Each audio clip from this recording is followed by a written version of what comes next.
The Story of an Hour by Kate Chopin.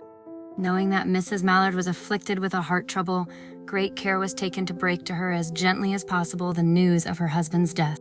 It was her sister Josephine who told her, in broken sentences, veiled hints that revealed in half-concealing. Her husband's friend Richards was there too, near her. It was he who had been in the newspaper office when intelligence of the railroad disaster was received, with Brentley Mallard's name leading the list of killed. He had only taken the time to assure himself of its truth by a second telegram, and had hastened to forestall any less careful, less tender friend in bearing the sad message. She did not hear the story as many women have heard the same, with a paralyzed inability to accept its significance. She wept at once with sudden, wild abandonment in her sister's arms. When the storm of grief had spent itself, she went away to her room alone. She would have no one follow her. There stood, facing the open window, a comfortable, roomy armchair. Into this she sank, pressed down by a physical exhaustion that haunted her body and seemed to reach into her soul. She could see in the open square before her house the tops of trees that were all aquiver with the new spring life. The delicious breath of rain was in the air. In the street below, a peddler was crying his wares. The notes of a distant song which someone was singing reached her faintly, and countless sparrows were twittering in the eaves. There were patches of blue sky showing here and there through the clouds that had met and piled one above the other in the west facing her window. She sat with her head thrown back upon the cushion of the chair, quite motionless except when a sob came up into her throat and shook her, as a child who has cried itself to sleep continues to sob in its dreams. She was young, with a fair, calm face, whose lines bespoke repression and even a certain strength, but now there was a dull stare in her eyes, whose gaze was fixed away off yonder on one of those patches of blue sky. It was not a glance of reflection, but rather indicated a suspension of intelligent thought. There was something coming to her and she was waiting for it, fearfully. What was it? She did not know. It was too subtle and elusive to name, but she felt it, creeping out of the sky, reaching toward her through the sounds, the scents, the color that filled the air. Now her bosom rose and fell tumultuously. She was beginning to recognize this thing that was approaching to possess her, and she was striving to beat it back with her will, as powerless as her two white, slender hands would have been. When she abandoned herself, a little whispered word escaped her slightly parted lips. She said it over and over under her breath. Free, free, free. The vacant stare and the look of terror that had followed it went from her eyes. They stayed keen and bright.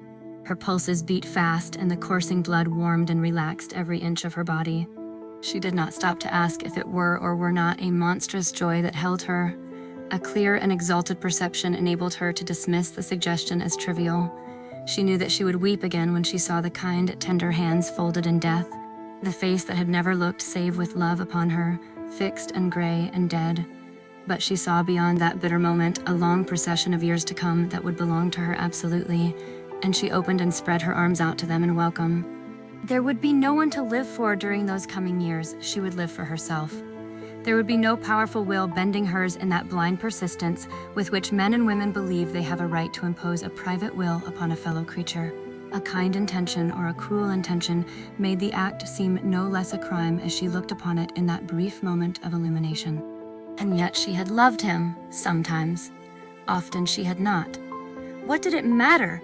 What could love, the unsolved mystery, count for in the face of this possession of self-assertion which she suddenly recognized as the strongest impulse of her being? Free, body and soul free, she kept whispering. Josephine was kneeling before the closed door with her lips to the keyhole, imploring for admission. Louise, open the door! I beg, open the door! You will make yourself ill! What are you doing, Louise? For heaven's sake, open the door! Go away. I am not making myself ill. No, she was drinking in a very elixir of life through that open window. Her fancy was running riot along those days ahead of her, spring days and summer days and all sorts of days that would be her own. She breathed a quick prayer that life might be long. It was only yesterday she had thought with a shudder that life might be long. She arose at length and opened the door to her sister's importunities. There was a feverish triumph in her eyes, and she carried herself unwittingly like a goddess of victory. She clasped her sister's waist, and together they descended the stairs. Richard stood waiting for them at the bottom. Someone was opening the front door with a latch key. It was Brentley Mallard who entered, a little travel-stained, composedly carrying his gripsack and umbrella. He had been far from the scene of the accident and did not even know there had been one. He stood amazed at Josephine's piercing cry, at Richard's quick motion to screen him from the view of his wife. When the doctors came, they said she had died of heart disease, of the joy that kills.